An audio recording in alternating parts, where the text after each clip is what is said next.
Hey everyone,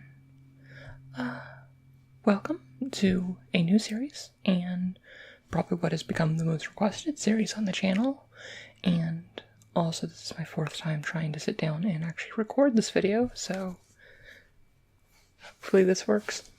But it is my DMing Basics series. I had my DnD Basics series, and that isn't going away, but this series is more focused on dungeon mastering, running games of D&D. I'll get into more on like what it entails and all. Overall, I actually think I have more to say in this series because I, when playing D&D, am more playing as a dungeon master than I am a player most of the time nowadays, and honestly, kind of like throughout my entire experience playing, it's been kind of that way. But yeah. So hopping right into it. So what is dungeon mastering, game mastering? It has a bunch of different terms throughout, usually depending on when you started playing.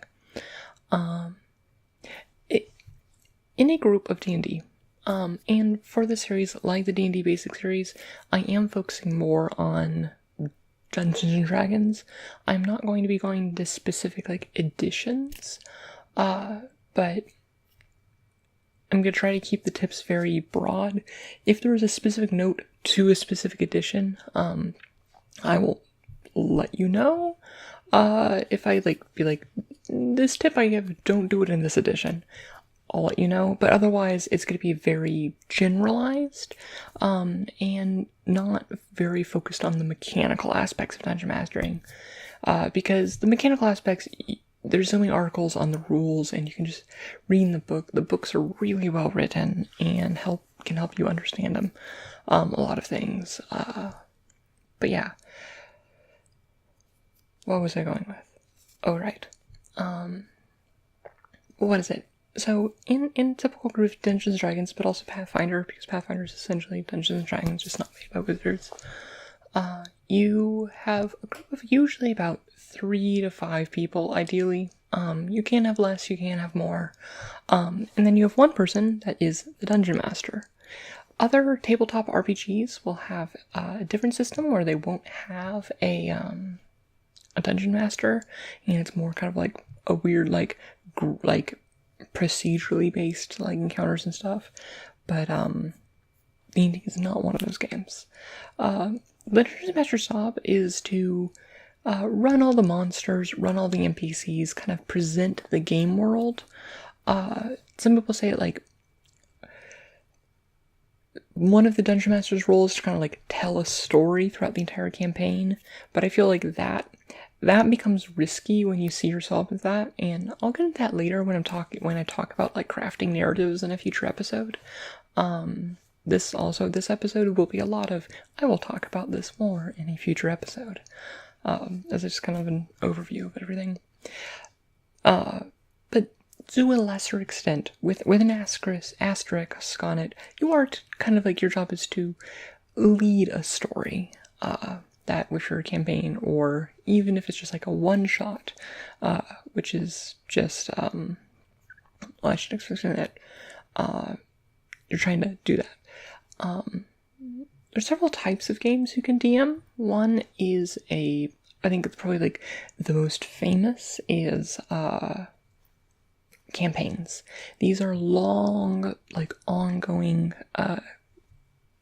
games of D&D, with a single group meeting for months and like repeatedly and telling like overarching grand stories. They're usually made up of a lot of like smaller adventures, and composing this overall story. You get a lot of like very character driven stories in these, as well as lots of depth and complexity to the narratives like that go on. On the other side, there is one-shots, which I mentioned, which are essentially, okay, I am doing this for one session, and I'm going to tell like a short adventure, and it'll be wrapped up at the end of the night, and usually the characters are brought there, and not sometimes they come back. Like, you can have a group of people playing D&D where you just do constant one-shots, where each session is its own self-contained thing. But words that mean things. Self-contained thing. Talking's hard. But also one-shots can appear, like, if you're trying to, like, introduce people to D&D, or, like, oftentimes, like, in, like, D&D that you play, like, in a game store will be one-shots. And then finally, there's also a thing in the middle where, like, you'll be like, okay, I want to do this adventure. It is a bit longer than a one-shot, but we're going to meet, say, up to 4 times, and we're going to do this a little bit longer adventure. It's like a one-shot, multiple-step adventure, so it's like a up to 4-shot. And honestly, this segues into those. I feel if you're trying to get into DMing, doing one of those is the best way to get into it. Because it's one of those things where if you have a set, like, okay, I know a beginning point and I know 1 or 2 end points of this adventure, be like, okay, it's gonna happen across 4 sessions. That is very manageable for a new DM, as opposed to being like, okay, I need to craft this narrative for the next 3 years and have an overarching arc with, like, changing NPC stuffs, because oftentimes it just doesn't. Groups don't come together. I mentioned this in the first episode of my DnD Basics series, and that is, most groups don't actually end up coming together or working. I would say, honestly, 2/3 of groups never happen when it comes to D&D. And that's just kind of a fact. Like, if you have one group that falls through, don't be discouraged. Even if it's before the first session or just after the first session, that happens. That's just one of the realities of D&D. Like, don't take it personally. Don't think it's because, like, oh, I was a new DM and I was terrible and no one wanted to play again. No, I have that happen. I've been DMing for most of my life. I've been DMing since I was about 6. So it happens, and it's okay if things fall apart. That's perfectly okay. And kind of normal. But having, like, a short adventure means you don't feel confined. Like, it doesn't feel like you minimize the amount of work that you lose. Although you can often reuse that, although I'll talk about that in a future episode. And so if it falls short, that's okay. If you make it and people are like, you know, that was fun, that's good. You know, that's a successful DM experience, and that's very valuable for going forward. But also you can come into the situations where this group of people are being like, this was a really fun adventure. Do we just want to continue with these group of characters? And that can be really exciting. Also, one of the pitfalls of one-shots is that it's hard for them, like your players, especially if you're playing with a lot of new players, because one of the realities of a lot of groups is that you're going to be playing with a lot of people who have never played D&D before. You might get, like, a few people who've played before, but unless you already have, like, a friend group of a lot of people playing D&D, it's likely that you won't have a lot of, like, you'll have a fair few people who haven't never played before. And making your first character is something they'll probably need to be helped guide through.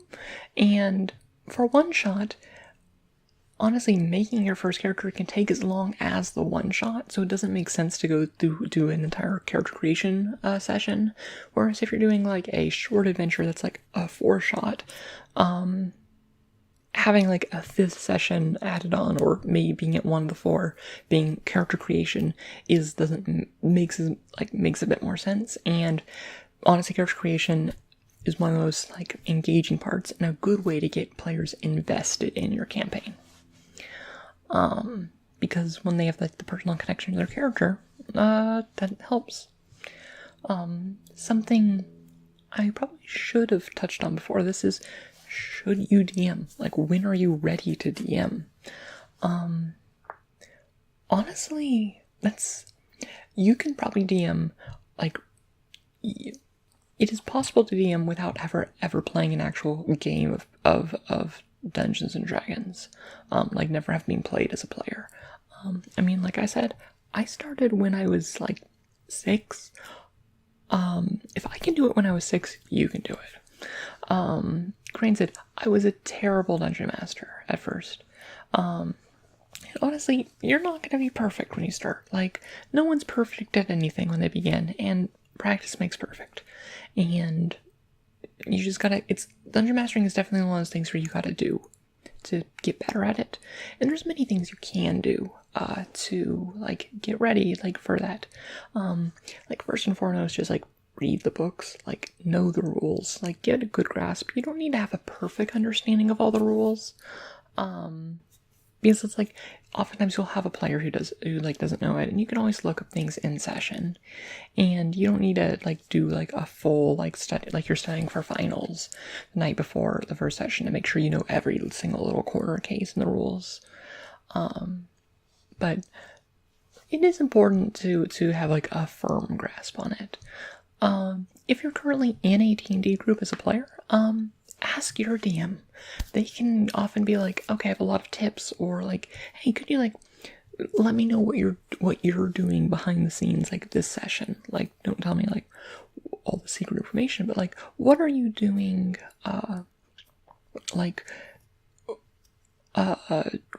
while everyone's like role playing? Like what is the specifics of what you're doing in terms of organizing your information and getting encounters ready and things like that. And they can also they're a great resource. If you have a friend who's a dungeon master, ask them. They have tons of resources that you can go to help with learning how to play. Nothing is just like playing lots of games helps, especially lots of games with different dungeon masters, because every dungeon master has their own style, and the more games you play and the more dungeon masters you play with, the more styles you expose yourself to, and you can pick and choose what you like from what people do. Like, do you really like a more story emphasis on everything, or do you want to like focus on like combat and things like that? If you don't have the opportunity to play with a lot of groups, there's a plethora of like Dungeons and Dragons podcasts which can really help with like learning other people's DM styles. I've mentioned this before, but as much as I absolutely love the Adventure Zone, I would actually not recommend the Adventure Zone for this, because the Adventure Zone is very polished and cut very tightly, and it doesn't give you a good overview of how Dungeons and Dragons actually flows in a session. Because like, let's be honest, like an episode of the Adventure Zone is probably, the recording session was probably 2 or 3 times that length after all the cuts. They cut out like a lot of like the rules confusion and explanations and things like that. And that's honestly kind of what you're looking for and like the reality of it. Honestly, the 2 podcasts I'd recommend, and granted, this is by no means the be-all end-all for these. There's probably plenty of podcasts that are great for this. I've mentioned this before, and because it was one of my favorite D&D podcasts in terms of campaigns, is Critical Hit. It's run by the Major Spoilers, and Rodrigo, the DM, is an amazing DM. It is running 4th edition, which a lot of people don't play, but like Rodrigo has a lot of tips. They have Q&A episodes where he answers a lot of questions about DMing and stuff. So even if you just go to those episodes, it has a lot of help. But he is a really good story-driven campaign DM, and also the story's really good. At least 4 Against the Void and Celestial Crusade were really good. Lords of the Feywild kind of like went on for a bit too long for my taste, but you know what? And I need to catch up on Legacy of Ghosts. But it's a great one. Next up, and then the one I'd recommend is if you want something a bit newer, Loading Ready Run's Dice Friends, since they do it live, gives that more experience of like what you're doing.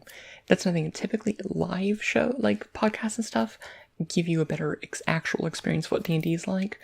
Granted, those players are much better at the game, and have less confusion and stuff, but it still gives you an idea for the ebb and flow of the actual game itself.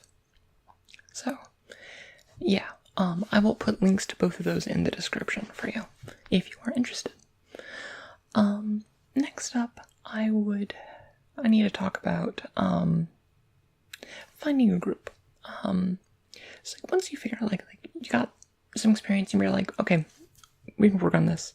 And like, even if you've never actually played Dungeon before, but you have a group of people who really want to play, and because you're the nerdiest person in your group, it's fallen on you to be the DM. You can still do it. I would recommend definitely listening to at least one or two of those D&D podcasts, just because to get to as a surrogate for the experience of actually playing. If you know a friend who just doesn't have space in their groups to play, ask if you can just sit in on a session. But just like try to get some experience at some point, like get that experience of like knowing how a game flows. But for finding a group, typically I should also note for this series is that I'm going to be talking from my style of DMing, which is very story-driven, narrative-driven, character-driven. I don't like to get tied up in like mechanics. I like combat, but I don't like the entire session to be just combat encounter after combat encounter after combat encounter. I don't necessarily want just a slugfest. I want fun, role-playing, engaging. I like using DM as a form of long-form improv. That's very structured. But typically for those kind of games, I'd recommend getting between 4 and 5 players. I think that's the sweet spot for these kind of campaigns. 4 is probably my ideal. Although you can go as low as 3. I would not go to 2. And you can go, I'd say don't go above 6. 6 and higher is easier to do with more combat and folk campaigns, because with too many people, you get to the situation where everyone's like in like role-playing encounters. Some people just get sidelined, and like they don't talk, and like they can feel left out. That said, if you have a friend who really wants to play Dungeons and Dragons, but they are not the most talkative person and they're a bit shy, maybe count them as half a person in this calculation, because if you had, like, you can have, like, an ideal 4 people, but if only one of them is talkative and the other 3 are, like, kind of shy, you don't get that critical mass of, like, people. I'm not saying that, like, shy people and, like, who don't necessarily want to talk and just kind of want to, like, listen and hang out, they definitely have a place within Dungeons and Dragons. Like, they can still encounter encounters and they can enjoy just, like, being there and, like, experiencing it. And that's okay. Everyone enjoys the game in their own way. But try to have at least 3 people who are, like, actually, like, active role players. Because the thing is that I think the best types of interactions within a game is between players, where player and player interactions instead of player and NPC interactions with the DM. Because it saves your voice. DMing is hell on your voice. When you're about to DM, do not strain your voice the night before. Or the day before. Just don't. It won't be fun if you do. You don't need to go on full vocal rest, but take care of yourself. Drink lots of water while DMing. But those character interactions is where a lot of growth happens, and it is also just a lot more satisfying for, like, the players, where they have this, like, relationship. Like, granted, NPC interactions are important, but I feel NPC interactions are best when they're used to spur on player-player interactions. For the sake of story growing and things like that. But because of those player-player interactions, with 2 people, you can have a total of 1 relationship. But with 3 people, all of a sudden you have 3 potential relationships in this net. With 4 people, you have math, 6 possible relationships. And then with 5, you have 10 possible relationships, and so on and so forth. And each of those, like, has, like, a thread in their own, like, little stories and, like, how they things, like, not every relationship between characters is going to be fully fleshed out, but it's important to have that as a possibility. Yeah, so typically that's kind of the size I like to have. For finding people, honestly, the best thing to go is, I find, especially when you're a new DM, trying to, like, find people that you don't really know very well, is rough.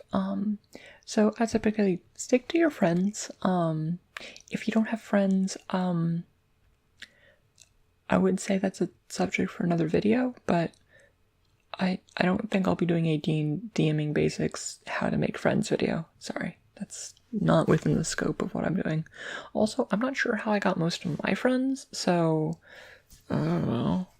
And if you don't have enough friends who are interested, ask if they have any friends. Like, friends of friends also are good, because having a connection, like, making sure everyone at least knows one other person there, is kind of, like, really nice.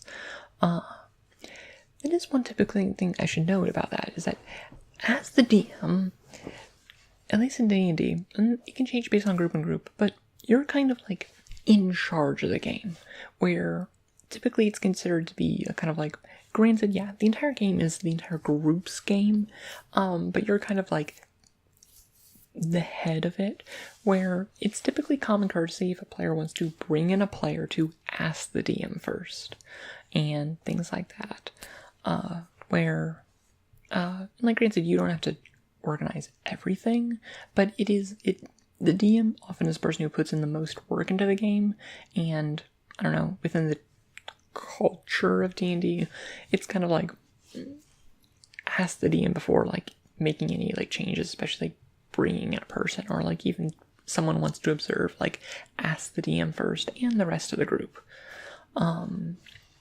But the DM often is, like, kind of like the final authority on things like that. Although it varies by group based on what they want for the session.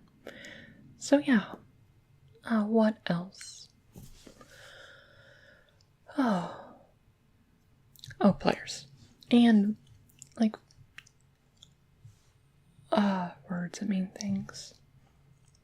The thing is that oftentimes also with new players new players will find that they don't they don't enjoy the game, like, after a few sessions, and that's okay. You should make sure your players know early on that especially if they're new, it's okay if you don't enjoy the game, and it's okay if you don't want to continue, because it's honestly more detrimental to have someone who feels like they're just obligated to be there because they said they would, and not really wanting to be there, than just having one less person there. And you know what? That's totally okay. So they don't feel, like, awkward and left out and stuff. And sometimes you can pick up on that if, like, a player is, like, unsatisfied with, like, the campaign. Sometimes they don't like the game, sometimes they don't know what's going on. So honestly, the biggest tip I can give for DMing is communication. Communication is the most important skill to have as a DM. Not in the way of, like, being able to draw funny voices and role-playing NPCs, but just interpersonal communication between you and the players, and fostering communication between players. Honestly, the hardest job as a DM is organization and scheduling and planning and getting the actual sessions to happen.